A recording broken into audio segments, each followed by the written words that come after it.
첫 번째 시간으로 교재가 되는 책을 소개하고자 합니다.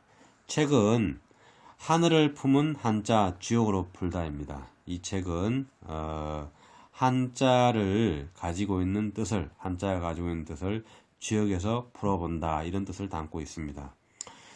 먼저 표지에서 보면 우리는 대부분 한자를 상형문자로 접하게 됩니다. 그러나 한자의 많은 부분을 형태로만 풀이할 수가 없기 때문에 이 책에서는 한자 속에 담겨져 있는 뜻을 주역을 통해 풀이한 것입니다. 그래서 한자와 주역을 이해하는데 꼭 필요한 책이 될 것이다 라는 이야기를 넣었습니다.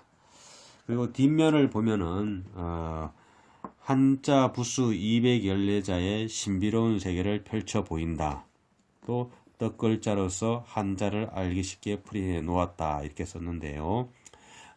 부수는 한자를 구성하는 기본 글자입니다. 그래서 이 책은 부수 214자의 1회부터 17회까지 한 글자 한 글자의 철학적 의미, 뜻이 뭔지를 풀이하고 그 부수가 들어간 한자 3개에서 4개, 어떤 건 많은 건 5, 6개를 넣어서 총 한 부수가 214자이기 때문에 천자에 가까운 한자에 대한 뜻을 풀이하고 있습니다. 그러면 안으로 들어가겠습니다.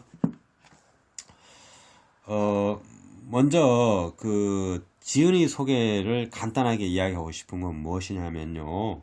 사실은 저는 유학의 학문 방법을 새롭게 이제 개척하고자 해서 차를 통한 정자의 수행법과 또 경전을 읽는 독경의 공부 방법, 그리고 경절을 베껴서 쓴다고 하죠. 베낄 사자를 써서 사경한다고 합니다. 그 사경의 공부를 병행하면서 주역을 공부하면서 그 속에서 얻어진 어떤 결과물이 바로 이 주역에 대한 한자에 대한 이해입니다. 안으로 들어가 보면은요, 책을 내면서 있고, 그 다음에 중요한 목차를 한번 보겠습니다. 목차에서는 첫 번째 서설이 있고요. 그 다음에 일획, 여러분들 알지만 한일자부터 시작해서 갈고리 글자까지 있죠. 그 다음에 이획, 두이자부터 또우자까지, 삼획, 이 부자부터 두인비현까지, 사획, 마음심에서 개견자까지, 그리고 오획, 거물현자에서 설립자까지, 육획, 대나무 죽에서 선역 덮을 아자까지, 칠획, 볼견자에서 마을리, 팔획, 세금자에서 안일비자, 구획, 남면에서 얼굴면에서 향기향까지, 십획, 말마자에서 귀신기자, 그 다음에 11액 물고교에서 산마자, 12액 누를 황자, 그 다음에 13액 맹꽁이 맹자, 14액 고비자, 15액 이치자, 16액 영용자, 그리고 17액 피리아까지, 이렇게 1액부터 부수 17액까지의 그 한 글자 한 글자를 철학자 입장에서 이야기하고 있습니다. 첫 번째 서설에서는 한자와 주역이라는 그 주제를 통해서 왜 이 한자를 주역의 입장에서 이해해야 되는가에 대한 이야기를 이야기하고 있습니다. 그래서 한자에 대한 기원을 먼저 이야기하고 있고요.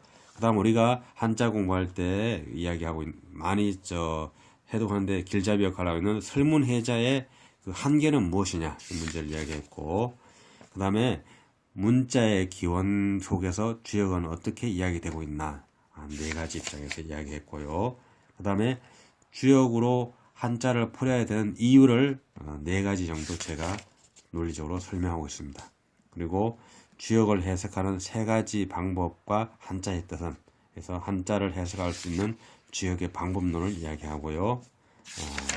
마지막으로 주역의 학문체계와 한자 풀이를 이야기하고 있습니다. 이 부분은 다음 강의에 자세히 말씀을 드리겠습니다. 그리고 본론으로 들어가면 샘플로 하나만 보여드리면 112쪽 장인공자를 보시죠.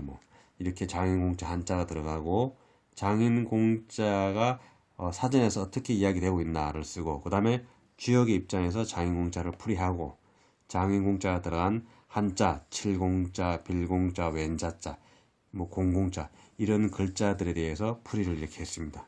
그리고 마지막에 박스를 해서 한자 안에 한자 읽기 코너를 만들어서 칠공자가 들어가면 그 장인공자가 들어가는 칠공자에서 장인공자와 등글을문을 하면 하늘과 땅을 치다 이런 식으로 해서 주역적 입장에서 그 한자를 파자에서 이제 이해를 해놨습니다. 전체적으로 매 그 한 그 글자 이런 식으로 구성되어 있다는 걸 말씀드리겠습니다. 자.